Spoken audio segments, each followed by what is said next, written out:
Official Accounts classes by Neeru Yadav. Today's session on the topic of depreciation. Depreciation के आज हम क्या करेंगे, प्रैक्टिकल्स क्वेश्चंस सॉल्व करेंगे। लास्ट क्लास में हमने पूरा बेसिक कर लिया था थ्योरेटिकल, तो आज हम करेंगे प्रैक्टिकल क्वेश्चंस डेप्रिसिएशन के। तो चलिए स्टार्ट कर। अब देखिए हमारे पास क्वेश्चन दिया हुआ है, क्वेश्चन को हम वेरी केयरफुली रीड करेंगे और जो मेन पॉइंट्स है उनको ध्यान देते हुए चलेंगे, जिनसे पूरा क्वेश्चन सोल्व करना हमारे लिए बहुत ही इजी हो जाएगा। चलो स्टार्ट करते हैं। तो on 1 April 2011 Tulsan limited purchase a second hand machine for ₹80,000 and spend 20,000 on its cartage repair and installation. तो देखिए यहाँ तक जब हमने क्वेश्चन रीड किया तो हमें यहाँ से एक चीज समझ आ गई कि 80,000 की हमारी मशीनरी थी और 20,000 उसके ऊपर हमने किसके खर्च किए, कार्टेज रिपेयर और इंस्टॉलेशन। तो इसका मतलब मशीनरी की कॉस्ट कितनी हो गई, 1 लाख रुपीज। मैंने बताया था जब भी हम मशीनरी परचेज करेंगे, परचेज के टाइम जो भी एक्सपेंसेस करेंगे वो डायरेक्ट मशीनरी की कॉस्ट के अंदर क्या हो जाएंगे, ऐड हो जाएंगे। तो अब हमारी मशीनरी की कॉस्ट कितनी हो गई, 1 लाख रुपीज। अब देखिए the residual value at the end of its expected useful life of 4 years is estimated at ₹40,000। अब इसमें क्या बोला गया है, रेजिडुअल वैल्यू या फिर हम बोल सकते हैं स्क्रैप वैल्यू। जब हमने मशीनरी को 4 साल यूज कर लिया उसके बाद उस मशीनरी की वैल्यू कितनी बची, वो होती है हमारी रेजिडुअल वैल्यू।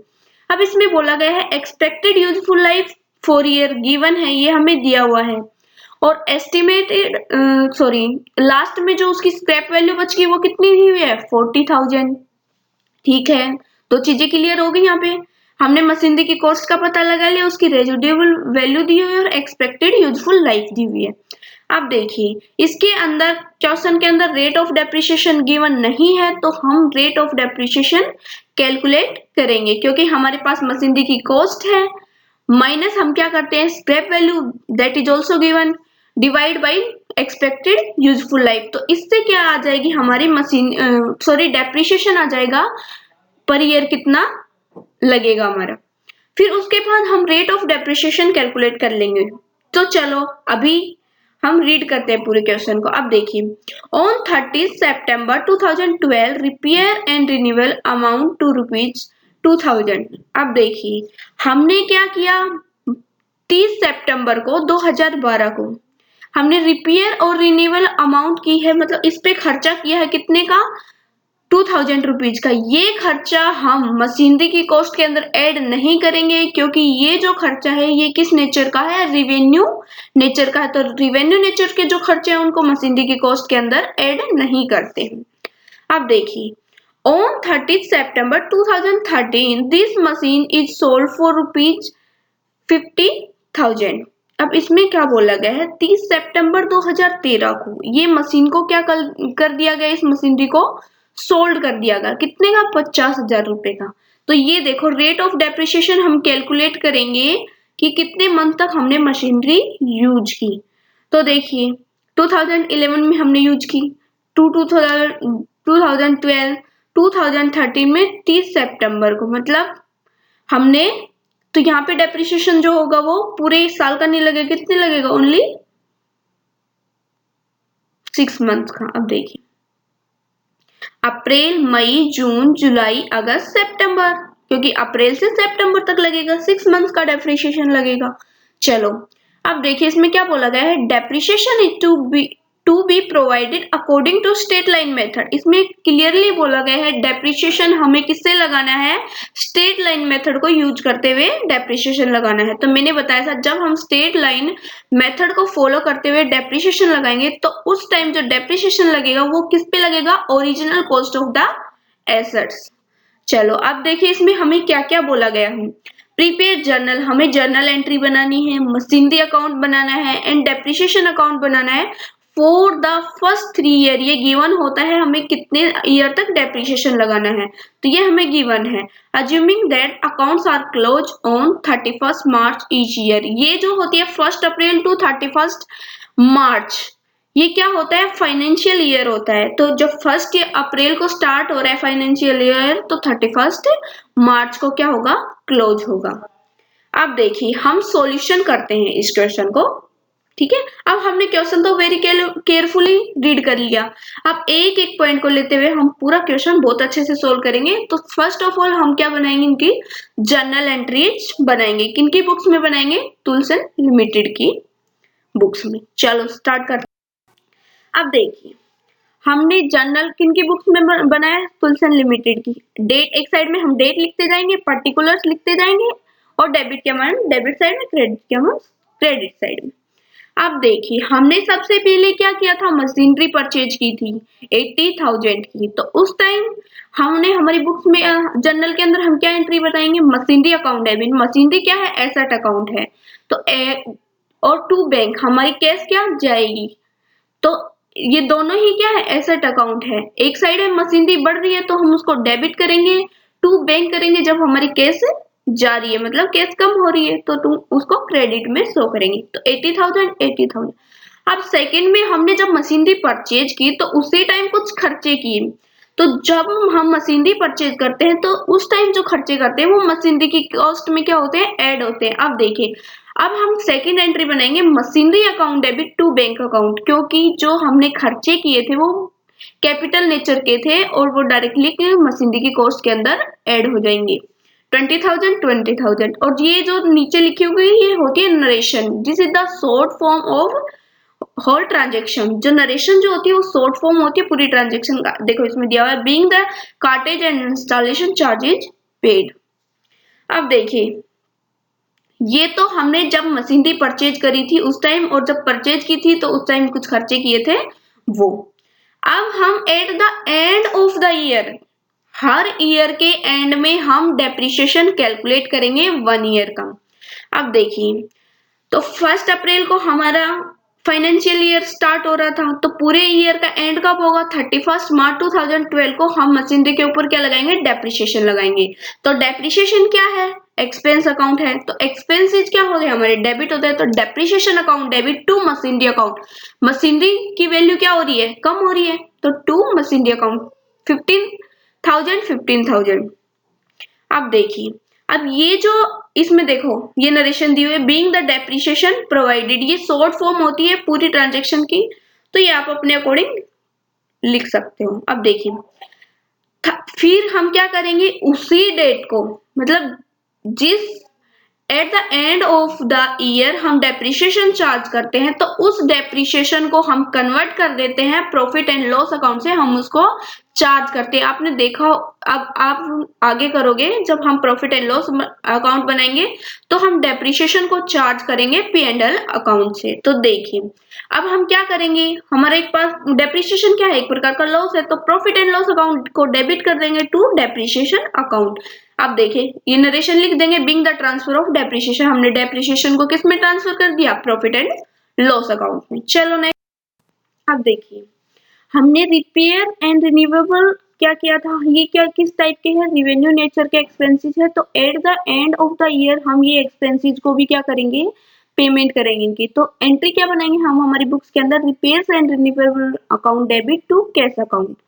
इससे हमारी कैश जाएगी, ये मशीनरी के कॉस्ट में ऐड नहीं होगा क्योंकि ये रिवेन्यू नेचर के एक्सपेंसेस हैं। चलो तो ठीक है। अब देखिए हम फिर अब क्या नेक्स्ट ईयर हम फिर क्या चार्ज करेंगे, डेप्रिसिएशन चार्ज करेंगे। तो फिर क्या आएगा, depreciation account debit to machinery. Depreciation हर ईयर क्या होगा, सेम चार्ज करेंगे 15,000। उसके बाद देखिए 31 मार्च 2013 को फिर हम ट्रांसफर करेंगे profit and loss account debit to depreciation. तो 15,000 फिर आ गया। ये तो सेम एंट्री है जो लास्ट ईयर हमने डेप्रिसिएशन किया था उसी ईयर, अब नेक्स्ट ईयर हम फिर डेप्रिसिएशन चार्ज करेंगे। अब देखिए अब हमें क्वेश्चन में दिया हुआ था कि हमने मशीनरी को सेल कर दिया। कब सेल किया है मशीनरी को, 30 सितंबर 2013 को। सितंबर में हमने मशीनरी को क्या कर दिया, सेल कर दिया। अब देखिए depreciation account debit to machinery account, हम डेप्रिसिएशन चार्ज करेंगे 7,500। कितने मंथ का डेप्रिसिएशन, 15,000 हम 12 मंथ का ले रहे थे, लेकिन अभी हमें 6 मंथ का चार्ज करना है। तो ये हमारा कितना आ जाएगा, 7,500। 500 6 मंथ का हम डेप्रिसिएशन चार्ज कर रहे हैं, क्योंकि जब भी हम मशीनरी को सेल करते हैं तो उससे पहले जितने दिन तक मशीनरी हमने यूज की उसका डेप्रिसिएशन हम कैलकुलेट करते हैं। तो ये आ गया हमारे पास 7500 7500। अब देखिए मशीनरी हमने कितने में सेल की थी, 50,000 रुपीज में। तो हम क्या करेंगे, bank account debit to machinery, machinery हमसे चली गई और हमारे पास बैंक हमारा बढ़ गया। तो 50,000 हो गया यहाँ तक। अब देखिए हम कैलकुलेट करेंगे प्रॉफिट एंड लॉस, प्रॉफिट हुआ है या लॉस हुआ है मशीनरी के ऊपर। तो कैसे कैलकुलेट करते हैं वो हम वर्किंग नोट में करेंगे, लेकिन अभी मैं शॉर्ट में आपको बता देती हूँ। टोटल कॉस्ट लेंगे, डेप्रिसिएशन लगाने के बाद जिस दिन सेल की हमने मशीनरी उस टाइम उस मशीन की बुक वैल्यू क्या थी, ठीक है, उसमें से हम लेस कर देंगे जो हमने जितने की मशीनरी सेल की है। तो हमारे पास जो अमाउंट आएगी दैट इज प्रॉफिट या लॉस। तो यहाँ पे हमें क्या लॉस हो रहा है तो हम क्या करेंगे, profit and loss account debit to machinery account. देखिए नरेशन दी हुई है, being the transfer of loss on sale of machinery. अब देखिए 31 मार्च 2014 को हम क्या करेंगे, वही चीज करेंगे जो डेप्रिसिएशन हमने चार्ज किया था 6 मंथ का, उसको कन्वर्ट कर देंगे प्रॉफिट एंड लॉस अकाउंट में। तो क्या एंट्री बनाएंगे हम, profit and loss account debit to depreciation account. Short narration क्या होगी इसकी, being the transfer of depreciation, हमने डेप्रिसिएशन को किस में ट्रांसफर कर दिया, प्रॉफिट एंड लॉस अकाउंट में। तो चलो अब हम बनाएंगे मशीनरी अकाउंट और डेप्रिसिएशन अकाउंट। कि हमें इस क्वेश्चन में ये नहीं बोला गया कि आप प्रोविजन फॉर डेप्रिसिएशन बनाओ। अगर ऐसा नहीं बोला गया तो हम ओनली मशीनरी अकाउंट बनाएंगे और उसी के अंदर डेप्रिसिएशन चार्ज करेंगे। अगर बोला गया होता प्रोविजन फॉर डेप्रिसिएशन बनाइए तो हम अलग से प्रोविजन फॉर डेप्रिसिएशन बनाते, मशीनरी के अंदर डेप्रिसिएशन को नहीं शो करते। लेकिन हमें इस क्वेश्चन में कहीं नहीं बोला गया कि आप प्रोविजन फॉर डेप्रिसिएशन बनाओ, इसलिए हम क्या बनाएंगे, मशीनरी अकाउंट बनाएंगे और उसी अकाउंट में हम डेप्रिसिएशन को क्या करेंगे, चार्ज करेंगे। अब देखिए स्टार्ट करते हैं क्वेश्चन को। तो देखिए 1 अप्रैल 2011 को जब हमारे पास मशीनरी आई तो हम क्या एंट्री बनाते हैं, machinery account debit to bank. हमारी मशीनरी बढ़ी तो किस साइड में आएगी, डेबिट साइड में। कितने की थी, 80,000 की। फिर क्या हुआ, machinery account debit to bank, क्योंकि हमने जो खर्चे किए थे मशीनरी परचेज की, तो परचेज के टाइम जो खर्चे करते हैं वो कॉस्ट में ऐड हो जाते हैं। तो machinery account debit to bank 20,000। अब हमारी मशीनरी की जो कॉस्ट हो गई वो कितनी हो गई, 1 लाख रुपीज हो गई। अब हम ईयर के एंड में 31 मार्च 2012 को हम क्या करेंगे, डेप्रिसिएशन पे करेंगे मशीनरी के ऊपर फुल ईयर का। अब देखिए 1 लाख रुपीज तो क्या थी, हमारी मशीनरी की कॉस्ट थी, इनटू अब ये रेट ऑफ डेप्रिसिएशन कैसे कैलकुलेट करते हैं मैंने आपको फॉर्मूले में बता दिए। वैसे अभी जब हम पूरा क्वेश्चन सॉल्व कर लेंगे उसके बाद वर्किंग नोट्स बनाए हैं वो दिखाऊंगी मैं आपको। तो हम रेट ऑफ डेप्रिसिएशन कैसे कैलकुलेट करते हैं वो वर्किंग नोट में देखेंगे। तो देखिए 15% रेट ऑफ डेप्रिसिएशन आएगा डिवाइड बाई 100, तो हमारे पास जो डेप्रिसिएशन आ जाएगा वो 15,000 आ जाएगा पूरे ईयर का। अब जब 1 लाख रुपीज हमारी मशीनरी थी उसमें से हमने 1 ईयर का डेप्रिसिएशन चार्ज कर दिया 15,000, तो हमारी मशीनरी की अब जो वैल्यू बच गई eight the end of the year कितनी बच गई, 85,000। अब जो लास्ट ईयर का बैलेंस जो होता है वो क्या होता है, opening balance of the next year. तो ये लास्ट ईयर का जो मशीनरी का जो बैलेंस बच गया ये बाय बैलेंस कैरिड डाउन, इसको हम नेक्स्ट ईयर में क्या कर लेंगे, ब्रॉट डाउन कर लेंगे। तो ये 1 अप्रैल 2012 को ये क्या बन जाएगा, ओपनिंग बैलेंस बन जाएगा। ठीक है, तो ये कितनी अमाउंट है हमारे पास, 85,000। अब हम फिर वही चीज करेंगे ईयर एंड में, क्योंकि इस ईयर में हमने ना कोई सेल की, अदर मशीनरी भी सेल नहीं की, इस मशीन को भी सेल नहीं किया, तो फिर हम दोबारा क्या करेंगे, फुल ईयर का डेप्रिसिएशन चार्ज करेंगे। तो ये 31 मार्च 2013 को फुल ईयर का हम डेप्रिसिएशन फिर लगाएंगे। तो ये देखो हम स्ट्रेट लाइन मेथड को फॉलो करते हुए चल रहे हैं, तो हर बार हम जो डेप्रिसिएशन लगाएंगे वो ओरिजिनल जो कॉस्ट थी हमने स्टार्टिंग में जो मशीनरी परचेज की थी उस कॉस्ट के ऊपर ही डेप्रिसिएशन लगता जाएगा।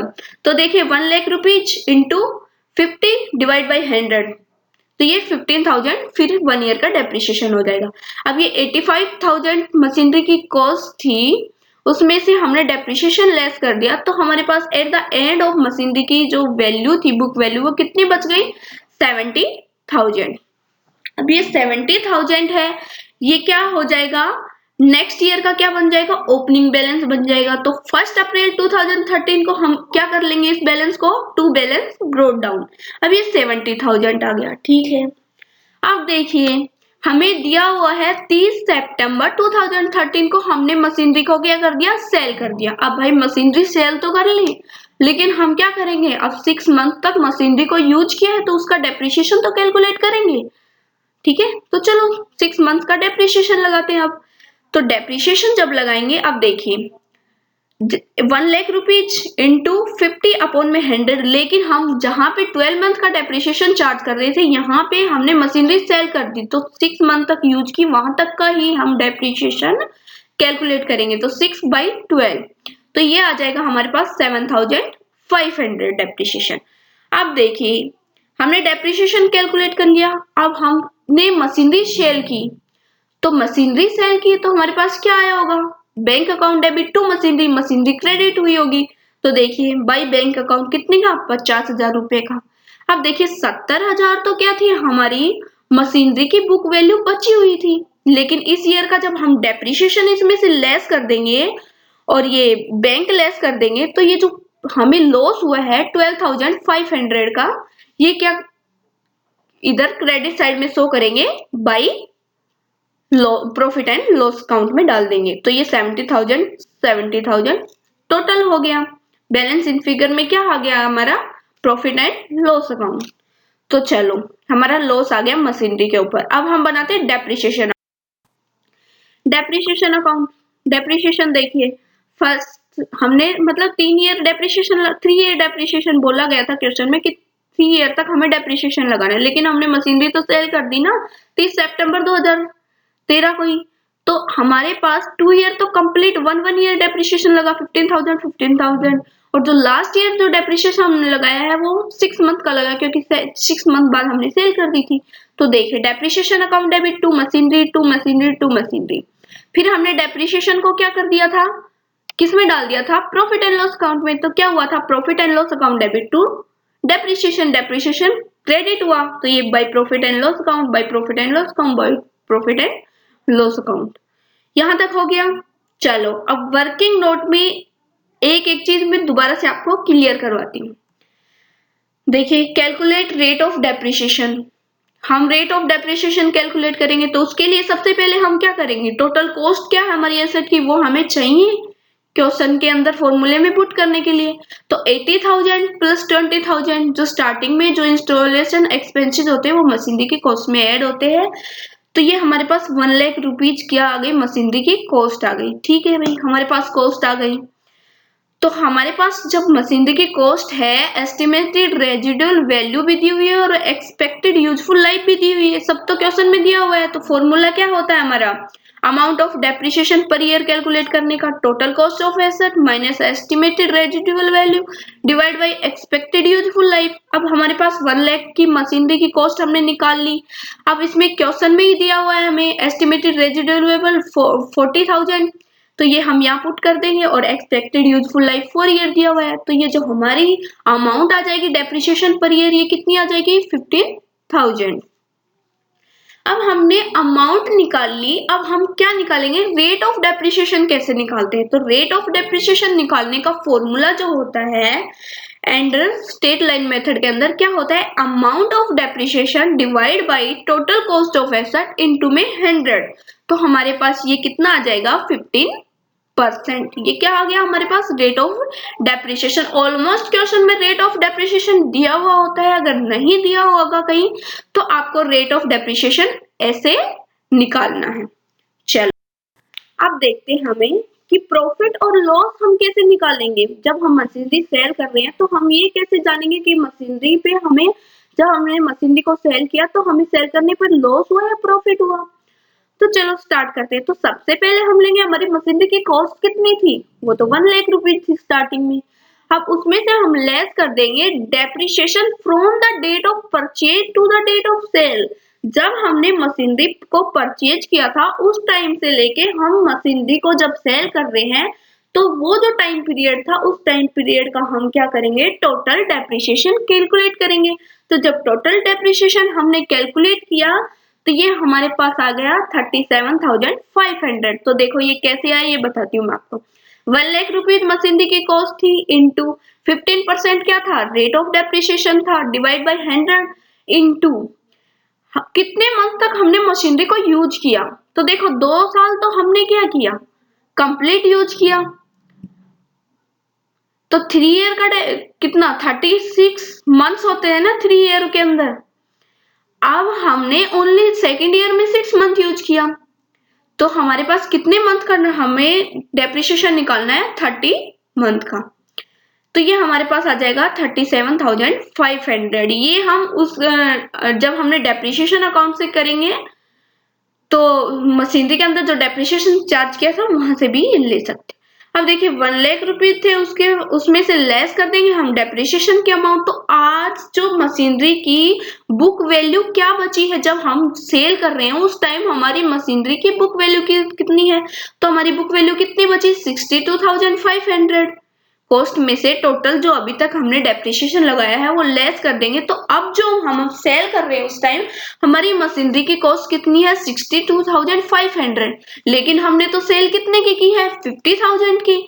तो हमारे पास ये 12,500 हमें क्या हो गया, लॉस हो गया। तो ये क्या हो गया, loss on sale of asset. तो इस टाइप से हम क्या निकालते हैं, loss on sale of asset. हुआ यहाँ तक, चलो okay bye, thank you. If you have any doubt about this topic, please write on the comment box. I will try to reply as soon as possible.